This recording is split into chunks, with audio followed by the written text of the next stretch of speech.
ஜெபம் செய்வோம். இரக்கம் நிறைந்த தெய்வமாக இயேசு கிறிஸ்து நாளிலே பிரசங்கம் பண்ண இருக்க தேவ வார்த்தை வந்திருக்கிற பிள்ளைகளுக்கு மிகுந்த ஆசீர்வாதம் மாற்றி தர வேண்டும் என்று இயேசு நாமத்தில் வேண்டியிருக்கிறாவே. ஆமென். இந்த நாளிலே நாம் தியானிக்க இருக்கிற காரியங்களை குறித்து பிரசங்கம் பண்ண இருக்க வார்த்தை இயேசு கிறிஸ்துவினுடைய போதனைகள். யாருடைய போதனை? இயேசு கிறிஸ்துவினுடைய போதனைகள் சில. அதுல பாத்தீங்கன்னா முதலாவது இயேசு கிறிஸ்து சொல்லக்கூடிய காரியம் வந்ததனுடைய நோக்கம் ரட்சிப்பு தான் சொல்லியிருக்கு. யோவான் 3ஆம் அதிகாரம் 17ஆம் வசனம் வாசிங்க. யோவான் புஸ்தகம் 3ஆம் அதிகாரம் 17ஆம் வசனத்தை வாசிங்க. ஹல்லேலூயா. உலகத்தை ஆக்கினைக்குள்ளாக தீர்க்கும்படி தேவன் தம்முடைய குமாரனை உலகத்தில் அனுப்பாமல் அவராலே உலகம் ரட்சிக்கப்படுவதற்காகவே அவர் அனுப்பினார். ஆமென். அப்ப இந்த ஆரம்பத்துல என்ன சொல்லி பாருங்க, உலகத்தை ஆக்கினைக்குள்ளாக தீர்க்கும்படி தேவன் தம்முடைய குமாரனை யார்? இயேசுவை உலகத்தில் அனுப்பாமல் அவராலே உலகம் ரட்சிக்கப்படுவதற்காகவே அவரை அனுப்பினார். அப்ப உலகம் ரட்சிக்கப்பட வேண்டும் என்பதற்காகவே இயேசு கிறிஸ்துவை பிதாவானவர் அனுப்பினார் என்று அங்கே தெளிவாக சொல்லப்பட்டிருக்கிறது. அங்க வந்த உடனே இயேசு என்ன சொல்றாரு பாருங்க. யோவான் புஸ்தகம் 3ஆம் அதிகாரம் 1-15 வரைக்கும் அங்கே உங்க வீடுகளில் வாசிங்க. ஒரு சில வார்த்தைகளை மாத்திரம் வாசிப்போம். யோவான் 3ஆம் அதிகாரம் 1ஆம் வசனம் முதலிருந்து வாசிங்க. ஒரு 5 வரைக்கும் வாசிங்க. அதிகாரியான நிக்கோதேமு என்னப்பட்ட பரிசேயன் ஒருவன் இருந்தான். அவன் ராக்காலத்திலே இயேசுவினிடத்தில் வந்து, ரபி, நீர் தேவனிடத்தில் வந்த போதகர் என்று அறிந்திருக்கிறோம்.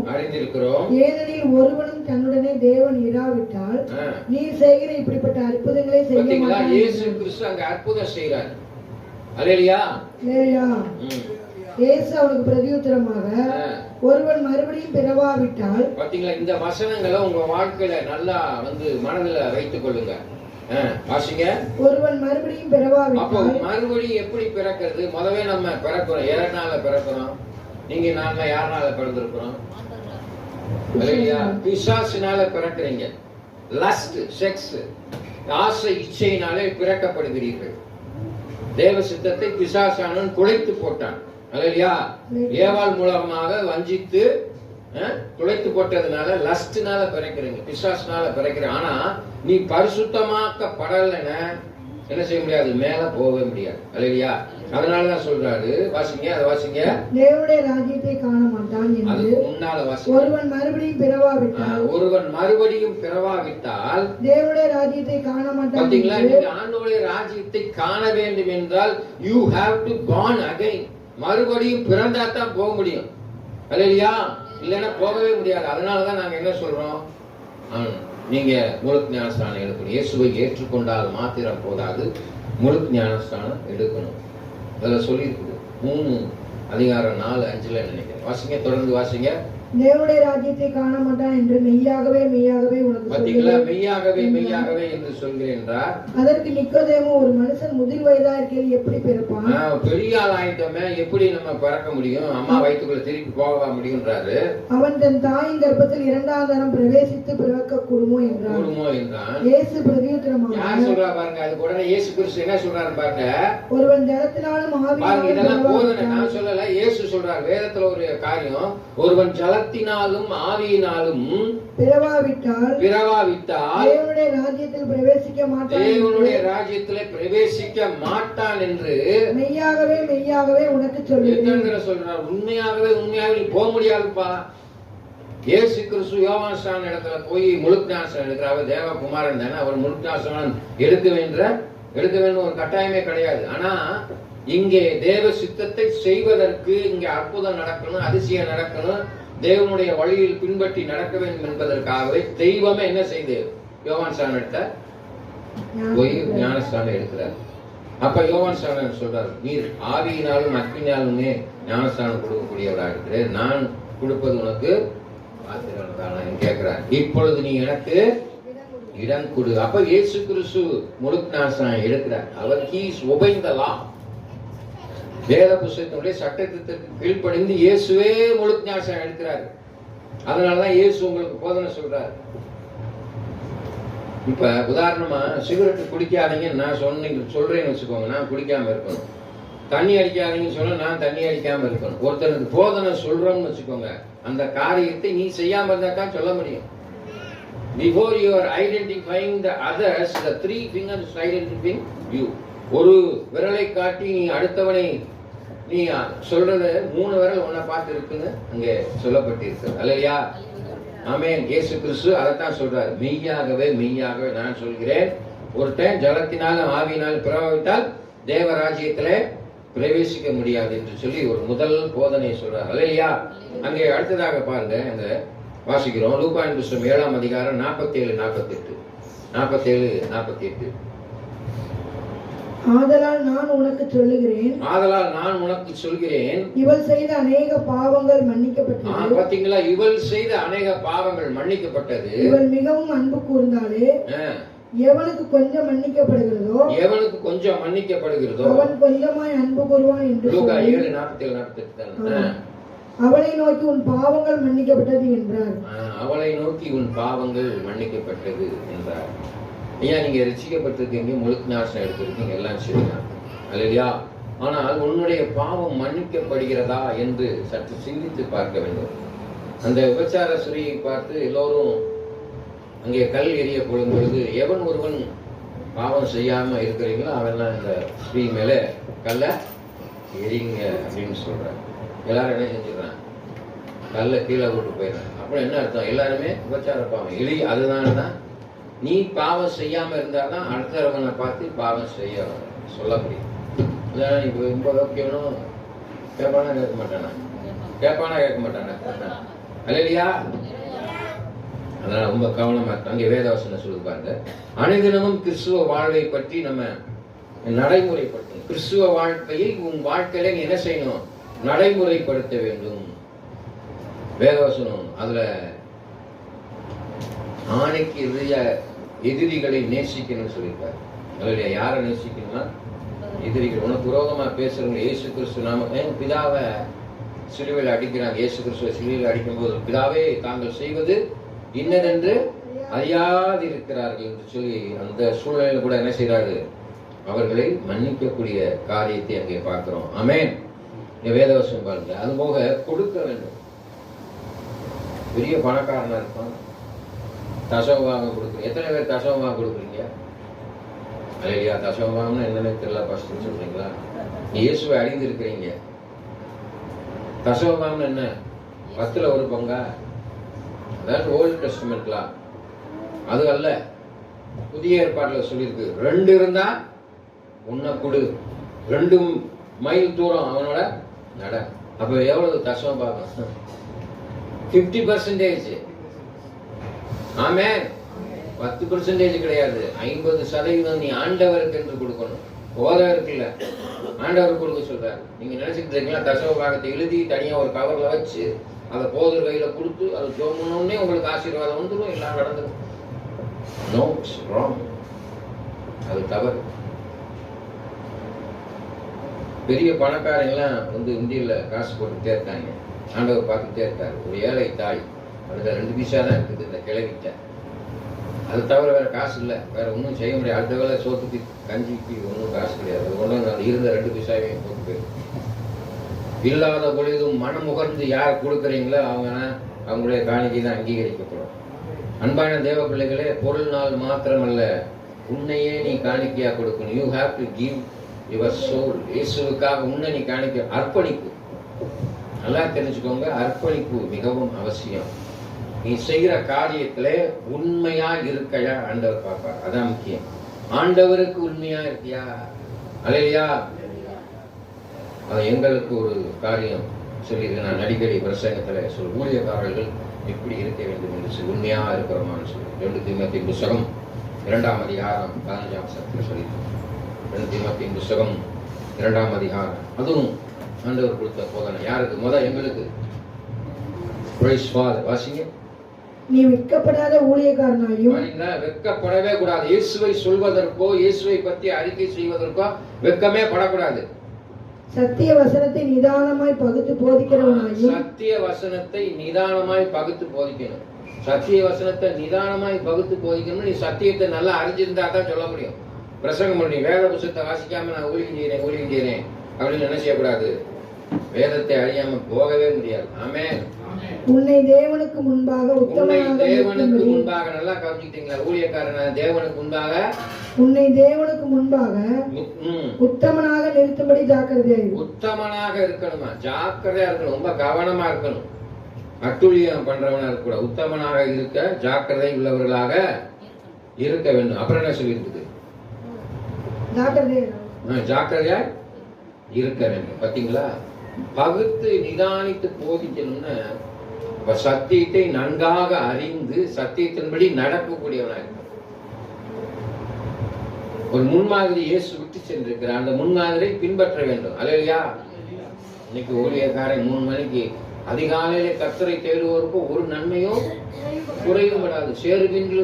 சேராபின்களும் கணக்கெடுக்க காலையில ஒரு 3 மணிக்கு 4 மணிக்கு எத்தனை ஊழியக்காரர்கள் காலையில எந்திரிச்சோம் பண்றோம்.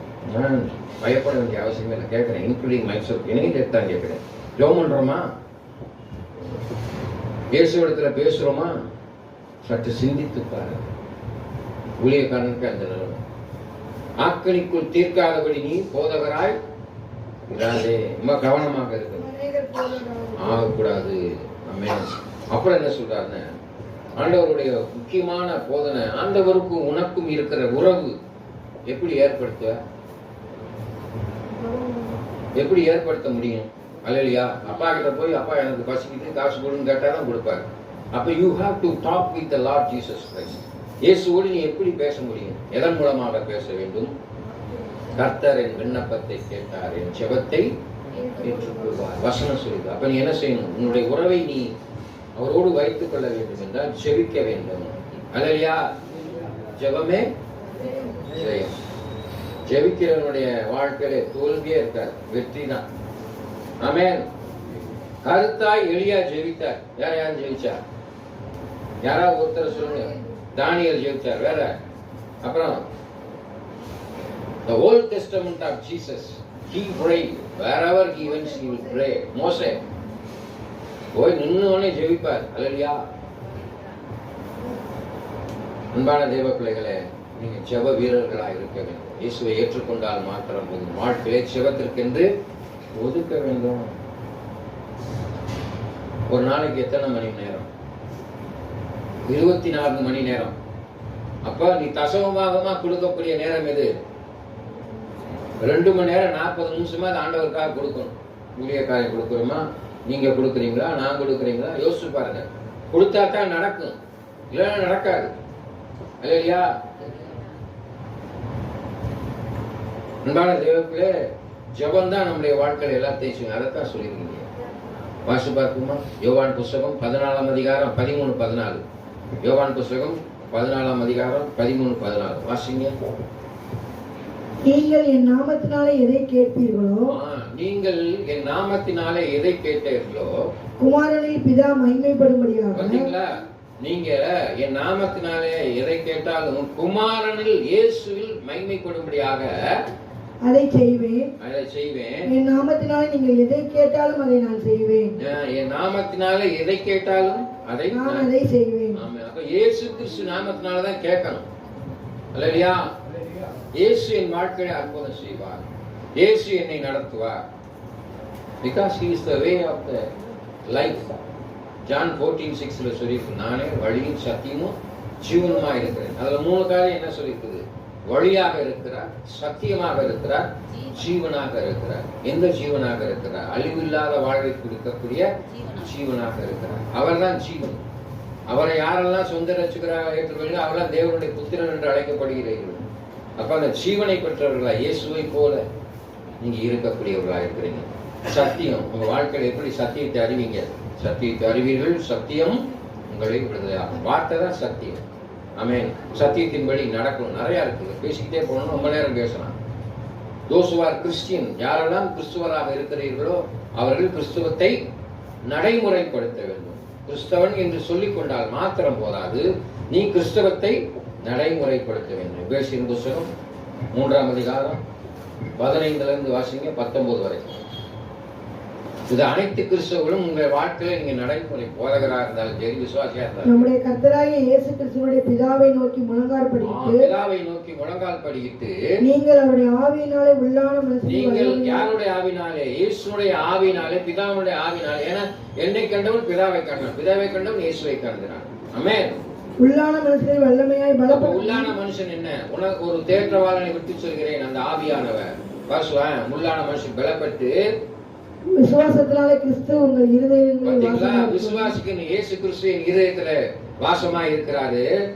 நீங்கள் அன்பிலே வேரூன்றி. எதுல வேரூன்றணும்? இயேசுடைய அன்பிலே வேரூன்றி நிலை பெற்றவர்களாகி சகல பரிசுத்தவான்களோடு கூட. யாரோட கூடணும்? சகல பரிசுத்தவானுடைய சேர்க்கை எப்படி இருக்கிறது? நான் சொல்லுங்க பாத்தீங்களா ஒரு பழமொழி, tell your friend I will tell your character. உன் நண்பனை சொல், உன் பழக்க வழக்கம் சொல்லு. ஏப்பா அவன் பொல்லாதவனப்பா, அவனோட சேராத. குடிக்கிறியான், தண்ணி அடிக்கிறியான், பொம்பளை பழக்கிறதுக்கு தம்பி சேராத சொல்றோமா? பிள்ளைகளுக்கு சொல்லி கொடுக்குறோமா? அதனாலதான் சொல்றேன், நீ உன்னுடைய சேர்க்கை எப்படி இருக்கும்? நீ ஜெபம் பண்ணும் போது கூடி பரிசுத்தவான்களாய் கூடி என்ன செய்யணும்? ஜெபம் பண்ணணும்னு சொல்லியிருக்கேன். வாசிங்க. நீங்கள் அன்பிலே வேரூன்றி நிலை பெற்றவர்களாய், அன்பிலே வேரூன்றி நிலை பெற்றவர்களாய் சகல பரிசுத்தவான்களோடு கூட கிறிஸ்துவுடைய அன்பின் அகலமும் நீளமும். இயேசு கிறிஸ்துவுடைய அன்பு எவ்வளவு பெருசா இருக்கு, அதனுடைய நீளம் எவ்வளவு பெருசு? அகலமும் நீளமும் உயரமும் அகலமும் என்று உணர்ந்து உணரணும். அவருடைய அன்பு எவ்வளவு பெருசா இருக்கு உணர்ந்து, அறிவு கெட்டாத அன்பை அறிந்து, நம்முடைய வாழ்க்கையில அறிவுக்கே எட்டாத அந்த அன்பை அறிந்து கொள்ள வல்லவராகணும். நீங்க இயேசுடைய அன்பை பெற்ற வல்லவர்களாக இருக்க வேண்டும். தேவனுடைய சகல பரிபூர்ணத்தாலும் நிறையப்படவும். பாத்தீங்களா? தேவனுடைய சகல பரிபூர்ணம். அல்லையா? உன் வாழ்க்கையில பரிபூர்ணம் 7 காரியங்கள். ஆமென். பரிபூர்ணத்தால் நிரப்பப்படவும். அவர் தமது மகிமையினுடைய ஐஸ்வரியத்தின் மகிமையின் ஐஸ்வர்யம் ரொம்ப மிகவும் முக்கியமானது. அவருடைய மகிமையின் ஐஸ்வர்யம் உனக்குள்ள இருக்கணும். அப்படி இருந்தா நீ அற்புதம் செய்வ, அதிசயம் செய்வ. அல்லையா? உங்களுக்கு அனுக்கிரகம் பண்ண வேண்டும் என்று வேண்டிக் கொள்கிறேன். அனுக்கிரகம் பண்ண வேண்டும் என்று. ஆண்டவரே எனக்கு அனுக்கிரகம் செய்யுங்க. ஆண்டவரே எனக்கு மனம் இறங்கு. உங்களுடைய மகிமையின் ஐஸ்வர்யத்தை நான் பெற்றுக்கொள்ள வேண்டும். ஊழியக்காரன் அதிகமா செய்யணும். இயேசுவின் நாமத்தினால பிசாசை ஒரு வார்த்தை சொன்னா போகும். நான் அடிக்கடி சொல்றேன், போன்னு உனக்குள்ள இயேசு இல்லைன்னு. ஒரே வார்த்தை, எழுந்து நட. படுக்கை எடுத்துக்கொண்டு நட. ஒரு வார்த்தை சொன்னா பாட்டு எழுந்து போயிட்டான். லாஸ்ட்லயே வெளியே வா சொன்னாரு, வந்துட்டான். அநேக இடங்கள்ல ஆண்டவர் பார்த்துருக்கீங்களா? உடனே நடக்கும். ஆமா, நம்ம தான் என்ன செய்யுது? சொல்லும் போதே சந்தேகத்தோட ஊழியக்காரர்கள், நீங்க அந்த பிசாசு போகுமா? அந்த பிசாசு பார்த்து சொல்லுங்க, நீ நல்லா தெரியும்டா, நீ எப்படிப்பட்டவன், போகாது. அடேங்கப்பா, அப்படின்னு என்ன அர்த்தம்? உனக்குள்ள இயேசு கிறிஸ்து, ஊழியக்காரனுக்குள்ள இயேசு கிறிஸ்து பார்த்தவொன்னு என்னெல்லாம் சில சமயம் பிசாசுகள்லாம் பார்த்தா அழுக ஆரம்பிச்சிடும். அப்படியே பொம்பளை பிசாசு பார்த்தவங்க இங்கே அழுக, அதில் பிசாசு கண்டுபிடிச்சிருவேன். இல்லையா? அற்புதம் நடக்கணும், அதிசயம் நடக்கணும். இன்னைக்கு பின்தங்கி போயிருக்கிறோம், வெட்கமாக இருக்கிறது. நான் சொல்வதற்கு வெட்கமாக இருக்கிறது. ஊழியக்காரர்கள் பின்தங்கி போயிருக்கிறோம். They have to do wonders. அதிசயம் அற்புதம் செய்யணும். இயேசு சொன்னார், என்னை காட்டிலும் அதிகமான அற்புதங்களை அதிசயங்களையும் செய்வீர்கள். அதைத்தான் நாங்கள் வேண்டிக்கிட்டு இருக்கோம். இல்லையா? மாற்றுத்திறனாளிகள் வராங்க, வாய் பேச முடியாத வராங்க. அவங்கெல்லாம் பேசணும். ஆண்டவரே வைராக்கியமா கேட்டுக்கிட்டு பேசுவாங்க. என்னுடைய நம்பிக்கை பேசினால், தாமஸ் என்று ஒரு நண்பர் இங்கே இருந்தார், மறைத்து போனார். அவர் பேசவே முடியாது அவரால். பிதாக்கான்னு சோத்திரம் அலேலியா பேர் சொல்ல ஆரம்பிச்சாரு. பாஸ்டர் ராமஸ்தான் பாஸ்டர் சொல்வார். கடைசியா தேதியா நம்ம சிஸ்டர் பேரை சொன்னார், வெற்றி அப்படின்றார். பேச ஆரம்பித்தார். பிசாசு அவரை வஞ்சித்தது. ரொம்ப 2 முறை அவர் உயிர் தப்பினார். ஒரு தடவை அவருடைய ஸ்பிளின் வெடிச்சிருச்சு பெரிய ஆஸ்பத்திரியில். ஜோமன் அவருக்காக போய் ஆஸ்பத்திரியில் ஜோம் பண்ணி அது சரியாகி வந்தார். தொடர்ந்து ஆண்டவரை பக்தியாக வருவார், ஜோமன். அப்புறம் பின்மாற்றமாக போய் குடிப்பழக்கம் பொடியெல்லாம் வைக்க ஆரம்பிச்சார். மறுபடியும் அங்கே ஒரு கட்டி வந்துருச்சு. அந்த கட்டி திடீர் கேன்சர், ஆப்ரேஷன் பண்ண சொல்லிட்டாங்கன்னு அவங்க அக்கா வந்து சொன்னாங்க. உடனே ஜோமன் இயேசு நாமத்தினாலே அந்த கட்டி கரைவதாகணும். கடைசியில் அந்த கட்டி கரைஞ்சிருச்சு, அது கேன்சர் இல்லைன்னு சொல்லிட்டாங்க. அப்படியும் அவர் வருவார், போவார், இருப்பார். இல்லையா? ஒரு நாள் அவர் கீழே விழுந்து மறித்து போயிட்டார். ஆமென். ஒரு நல்ல மனுஷன், சபையில வந்து எல்லா வேலையும் பார்ப்பார், தொலைப்பார், கூட்டுவார், சேர் போடுவார், எல்லாம் செய்வார். இருந்தாலும் அவர் கிறிஸ்துவுக்குள்ள இன்னும் வளர்ந்திருந்தால் சந்தோஷமா இருக்கும். அதே போல கிறிஸ்தவத்தை நாம் நடைமுறைப்படும். மன்னிக்கணும், மன்னிக்கணும், மன்னிப்பு ரொம்ப முக்கியம்.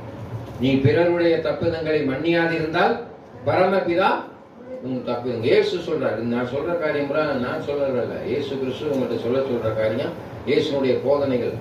என்னென்ன போதனைகள்? முதல் ரசிக்கப்படணும், அப்புறம் கொடுக்கணும், அப்புறம் ஜெபம் பண்ணணும். இப்ப என்ன சொல்லியிருக்காரு? மன்னிக்கக்கூடிய தன்மை உடையவர்களாக இருக்க வேண்டும். ஆமென். மத்தேயு புத்தகம் 5ஆம் அதிகாரம் 23-24 வாசிங்க. மத்தேயு புத்தகம் 5:23-24. ஆகையால் நீ பலிபீடத்தில் உன் காணிக்கையை செலுத்த வந்து உன் பேரில் உன் சகோதரன் குறை உண்டென்று அங்கே நினைவு கூறுவாயாகி அங்கேதானே பலிபீடத்தின் முன் உன் காணிக்கையை வைத்து விட்டு போய் முன்பு உன் சகோதரனோட ஒப்புரவாகி பின்பு வந்து உன் காணிக்கையை செலுத்து. பாத்தீங்களா? நீ ஆண்டவர் காணிக்கை போடுறதுக்கு முன்னால நீ அவனோட சண்டை விட்டு இருந்தா உன் காணிக்கை அங்கீகரிக்கப்படாது. அப்ப எல்லா காரியத்தையும் நீ மன்னிச்சுட்டு வந்தாதான் உன் மன்னிப்பு, உன் காணிக்கை அங்கீகரிக்கப்படும் சொல்லியிருக்கு. அல்லையா? அப்ப மன்னிக்கணும். அதே பாத்தீங்கன்னா மத்தேயு புத்தகம் 6ஆம் அதிகாரம் 14-15 வாசிங்க. மத்தேயு புத்தகம் 6ஆம் அதிகாரம் 14-15. மனுஷனுடைய தப்பிதங்களை நீங்கள் அவர்களுக்கு மன்னித்தால், மனுஷனுடைய தப்பிதங்களை நீங்கள் அவருக்கு மன்னித்தால் உங்கள் பரமபிதா உங்களுக்கும் மன்னிப்பார். நான் சொன்னேன் பாத்தீங்களா? உங்க பரமபிதா உங்களுக்கு மன்னிப்பார். மனுஷனுடைய தப்பிதங்களை நீங்கள் அவர்களுக்கு மன்னியாதிருந்தால், மனுஷனுடைய தப்பிதங்களை நீங்கள் அவர்களுக்கு மன்னியாதிருந்தால் உங்கள் பிதா உங்கள் தப்பிதங்களையும் மன்னியாதிருப்பார். பிதா உங்கள் தப்பிதங்களை மன்னியாதிருப்பார். பொண்டாட்டி உங்க கூட சண்டை போட்டிருப்பா, உன்னை வஞ்சிருப்பா, பேசவே மாட்டேன். அல்லையா? வருஷக்கணக்கா பேசாம இருக்கணும்னு இருக்கேன். அப்படி இருக்கக்கூடாது. சூரிய அஸ்தமத்துக்குள்ளாக என்ன செய்யணுமா? ஒப்புரவாக வேண்டும் என்று வேதவசனம் சொல்லுது. அல்லையா? எத்தனை பேர் அப்படி இருக்கிறோம்? அப்படி இருக்கக்கூடாது. சகோதரோட சண்டை போடுறோம், அவங்களோட சண்டை போடுறோம், இவங்களோட சண்டை போடுறோம், அப்படி இருக்கக்கூடாது. சூரிய அஸ்தமத்துக்குள்ளாக நீங்க மன்னிப்பு கேட்கணும். தேவ சமூகத்தில் அவங்கள்ட்ட மன்னிப்பு கேட்டீங்கன்னு வச்சுக்கோங்க, நீங்க மேல போறீங்கன்னு அர்த்தம். அப்பதான் ஆண்டவர் நீங்க செய்யற தப்பிதங்களை மன்னிப்பார். இல்லைன்னா மன்னிக்கவே மாட்டார். ஒரு பெரிய ஒரு பிக் லா. இதை செய்வது ரொம்ப கஷ்டம். கசப்புகள், கோபம் உங்களுக்குள்ள இருக்கும். நீங்க இந்த காரியத்துல இயேசுவை போல மாறினாதான் அதை செய்ய முடியும். சிலருக்கு அக்செப்ட் பண்ண முடியாது. அல்லையா? இயேசு யாரெல்லாம் ஏற்றுக்கணும் அவங்கள மழுமட்டியா இருக்கணும். ஆமென். கொண்டாடிக்கிட்ட வாயை மூடிக்கிட்டு இருக்கோம் பார்த்தீங்களா? திட்டினாலும் அமைதியா இருக்கும். இல்லைன்னா கொண்டாடி சோறு போட மாட்டாங்க. அது மாதிரி நீங்க இந்த உலகத்துல யார் என்ன சொன்னாலும் அமைதியா இருந்து பாருங்க. மௌனம் கடலிலும் பெரிது. எவன் ஒருவன் தன் வாய், அதெல்லாம் இங்க இயேசு கிறிஸ்து பைபிள்ல இருந்து எடுத்ததுதான் இந்த பழமொழிலாம். எவன் ஒருவன் தன் வாயை திறவாமல் இருக்கிறானோ அவன் ஞானி எனப்படுவான். ஆமென். நல்லா தெரிஞ்சுக்கோங்க. ஆவதும் பெண்ணாலே அழிவதும் பெண்ணாலே. புத்தியுள்ள ஸ்ரீ தன் கைகளினாலே வீட்டை கட்டுகிறாள், புத்தியாளர் இல்லாத ஸ்ரீயோ தன் கைகளினாலே வீட்டை இடித்து போடுகிறார். அல்லையா? எல்லாமே பெண்களுடைய காலத்தில் இருக்கு. அவர்கள் சந்ததியை உண்டு பண்ணுகிறவர்கள். கவனமா இருங்க.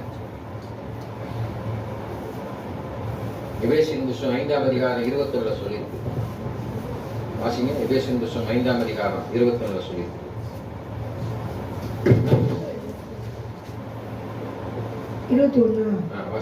தெய்வ பயத்தோட ஒருவருக்கு ஒருவர் கீழ்ப்படிந்தார். தெய்வ பயத்தோட ஒருவர், யார்? புருஷன் பொண்டாட்டி ஒரு மனைவிகளே கர்த்தருக்கு கீழ்ப்படிகிறது போல. தெய்வ பயத்தோட ஒருத்தர் கீழ்ப்படிங்க. மனைவிகளே கர்த்தருக்கு கீழ்ப்படிகிறது போல. யாருக்கு கீழ்ப்படிகிறது போல? கர்த்தருக்கு கீழ்ப்படிகிறது போல. நல்லா தெரிஞ்சுக்கோங்க. இங்க உட்கார்ந்து இருக்க பொம்பளை நல்லா கவனிங்க, காதை திறந்து கவனிங்க. மனைவிகளே கர்த்தருக்கு கீழ்ப்படுகிறதை போல உங்கள் சொந்த புருஷனுக்கும் கீழ்ப்படிங்க. யாருக்கு? சொந்த புருஷனுக்கு கீழ்ப்படியணும். அல்லையா? இன்னைக்கு குடும்பத்தை பிசாசு வஞ்சித்து வச்சிருக்கிறது. ஆமென்.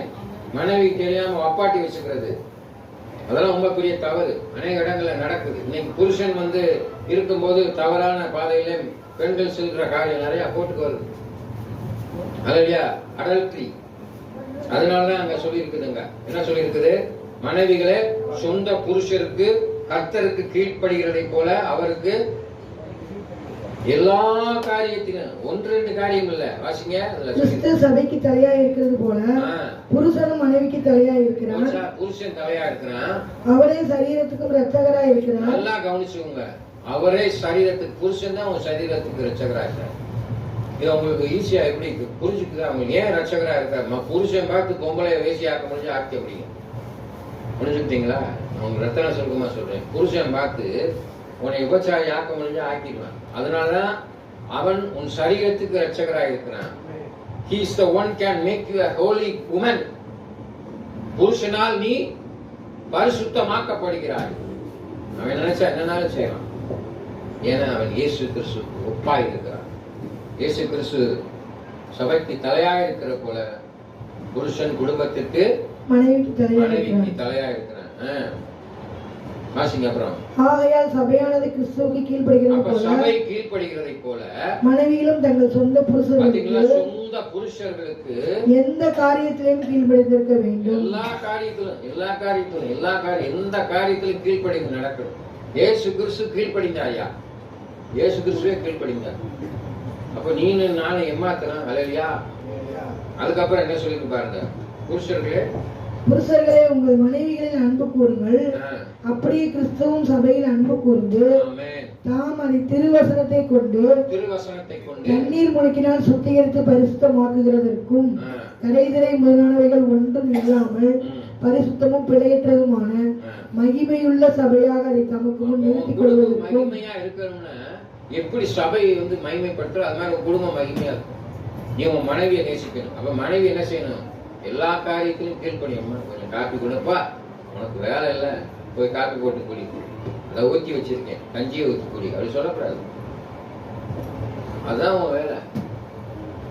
புருஷனுக்கு பணிவிடை செய்வதற்காகத்தான் நீ இருக்கிறாய். ஆமென். புருஷனானவன் மனைவியுடைய தேவைகளை சந்திப்பதற்கு தான் இருக்கிறான். அவன் சம்பாதிச்சு மனைவி பிள்ளைகளை போஷிக்க வேண்டும். சோம்பேறியா இருக்கக்கூடாது. அல்லையா? அந்த இடத்துல எங்க வீக்னஸ் வருது, அங்க யாரு கை வாங்குதோ போச்சு குடும்பம் உடஞ்சு. ஆமென். அல்லையா? அன்பான தேவ பிள்ளைகளே, இயேசு கிறிஸ்துவின் அன்பை வெளிப்படுத்தக்கூடியவர்களாக இருக்கணும். அப்ப கீழ்ப்படிந்து நடக்க வேண்டும். மனைவி எல்லா காரியத்திலும் கீழ்ப்படிந்து நடக்க வேண்டும். பிலிப்பியர் 2:8 சொல்லி பாருங்க, இயேசு கிறிஸ்து எப்படி கீழ்ப்படிந்தார். பிலிப்பியர் 2:8.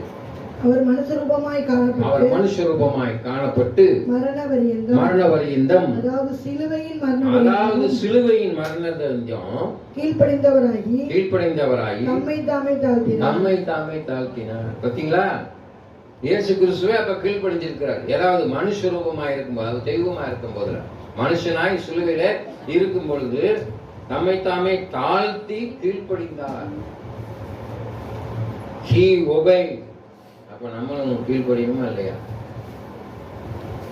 ஆதாம் ஏவாள் கீழ்ப்படியாதனாலதான் பாவம் உலகத்துக்குள்ள பிரவேசித்தது. முந்தின ஆதாம் செய்த பாவத்தை கடைசி ஆதாமாக இயேசு கிறிஸ்து சிலுவையிலே செய்து முடித்தார். ஆமென். அப்ப மன்னிக்கணும். இன்னும் நிறைய இருக்கு. அல்லேலூயா. உபவாசம் இருக்கும். உங்களை வருத்த வேண்டும். சரீரத்தை வருத்தி ஆண்டவர்கிட்ட கேட்கும் போது அவர் உங்களுக்கு உங்கள் தேவைகள். எத்தனை பேர் உங்க வீடுகள் உபவாசம் இருக்கிறீங்க? வெள்ளிக்கிழமை உபவாசம் ஜெபம் வைப்போம்னா யாரும் வரமாட்டீங்க. உபவாசம் இருக்கும், விரதம் இருக்கும். சொல்றாங்களே விரதம் பார்த்துருக்கீங்களா? இங்கிலீஷ் சகோதரர்கள் மாலை போட்ட உடனே காலையிலேருந்து கஞ்சி குடிக்காம, ஒரு சொட்டு தண்ணி வாயில படாம, நாக்கில படாம 3 மணி வரைக்கும் சாப்பிடாம தெய்வத்தை வணங்குறவங்களே அதை ஒரு சரீரத்தை அடக்கி இருக்கிறாங்க. இல்லையா? அப்புறமேட்டு தான் அவர்கள் விரதத்தை முடிக்கிறாங்க. இல்லையா? நீங்க உபவாசம் இருந்து, யாரெல்லாம் உபவாசம் இருந்து கேட்கறீங்களோ அவங்க எல்லாத்தையும் நிச்சயமா பெற்றுக்கொள்ள முடியும். ரத்தன சட்டமா சொல்லியிருக்காங்க. சாட்சி கொடுக்குறது. உங்க வாழ்க்கையில நீங்க எப்படிப்பட்ட சாட்சி கொடுக்குறீங்க? இறுதியா சொல்லி முடிப்போம். மார்க் புஸ்தகம் 5:19. மார்க் புஸ்தகம் 5:19. இயேசு அவனுக்கு உத்தரவு கொடாமல் நீ உன் இனத்தாரிடத்தில் உன் வீட்டிற்கு போய் கர்த்தர் உனக்கு இறங்கி உனக்கு செய்தவைகளை எல்லாம் அவர்களுக்கு அறிவி என்று சொன்னார். அப்ப ஆண்டவர் உங்களுக்கு என்ன செய்கிறாங்களோ அதை நீங்க சொல்லணும். அதனாலதான் இங்க சாட்சி செய்யணும். சாட்சி கொடுக்கணும். அல்லேலூயா. ஆபத்துகள், நாச மோசங்கள் நம்மளை காப்பாத்துறாரு. அல்லேலூயா. இங்க சபையில் ஆத்து மக்கள் கம்மியா இருந்துச்சு, ஜெபம் பண்ணுவோம். எங்கெங்கெல்லாம் இருந்து வராங்க, ரொம்ப தூரத்துல இருந்து வராங்க, கிட்ட இருக்கவே வரமாட்டேங்கிறாங்க, வெகு தூரத்துல இருக்க ஆளுக வராங்க, மாற்றுத்திறனாளிகளாக இருக்கிறாங்க, நல்ல கைகால் சோத்தோடு இருக்கிறவங்க வந்து ஆண்டவரை ஆராதிக்க வருவதற்கு உதாசீனப்படுத்துறாங்க. ஆனால் பாத்தீங்களா, ஆண்டவர் எவ்வளவு ஒரு ஆசீர்வாதம் பாருங்க. I am so happy to say that. நான் ரொம்ப சந்தோஷப்படுறேன். ரொம்ப தூரத்துல இருந்து வந்து இயேசுவை வணங்கும்படியாக இங்க வந்திருக்கிறீங்க. மாற்றுத்திறனாளிகள், பார்வையற்றோர், வாய் பேச முடியாதவங்க, they are coming from the far away. எவ்வளவு பெரிய ஆசீர்வாதம் தெரியுமா? உங்களை எல்லாம் நான் வார வாரம் பார்க்கறது ரொம்ப சந்தோஷப்படுறேன். ஆமென். கண்களை மூடி ஜெபம் செய்வோம். மகா இரக்கமும் கிருபையும் நிறைந்த எங்கள் ஆண்டவராகிய இயேசு கிறிஸ்துவே, இந்த வேத வசனங்களுக்காக இந்த சமூகத்தில் வருகிறோம். மத்தியிலே நம்முடைய பேராயர் டேவிட் ஐயா அவர்கள் இருக்கிறார்கள். வந்து ஜெபம் செய்து ஆசீர்வாதம் கொள்வார். அல்லேலூயா.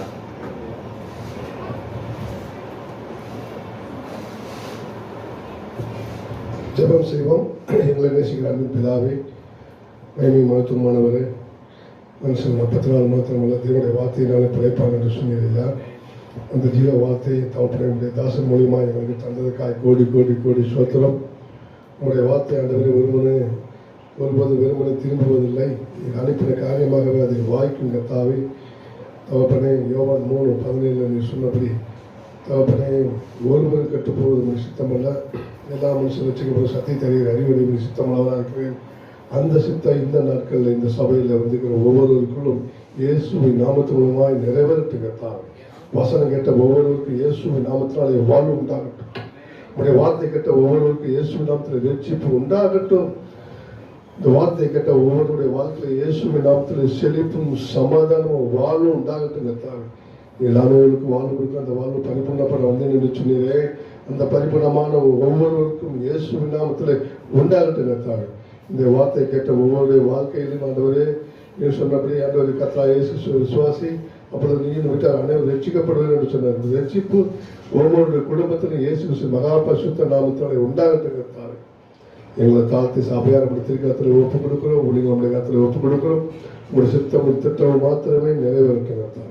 இயேசு கிறிஸ்து மகா பரிசுத்த நாமத்தினாலே மன்றாடுகிறோம். ஜெபங்களின் நல்ல பிதாவே. என் ஆத்துமாவே கர்த்தரை ஸ்தோத்திரி, என் முழு பரிசுத்த நாமத்தை ஸ்தோத்திரி. என் ஆத்துமாவே கர்த்தரை ஸ்தோத்திரி, கர்த்தர் செய்த சகல உபகாரங்களை மறவாதே. ஆமென். கர்த்தராகிய இயேசு கிறிஸ்துவின் கிருபை, பிதாவாகிய தேவனுடைய அன்பு, பரிசுத்தாவுடைய அனுநியாயமும் வழிநடத்தும் பாதுகாப்பும் நம் அனைவரோடும், சபையார் அனைவரோடும், இந்த ஊழியங்களோடும், பேராயரோடும் கூட என்றென்றைக்கும் இருப்பதாக. ஆமென். அல்லேலூயா.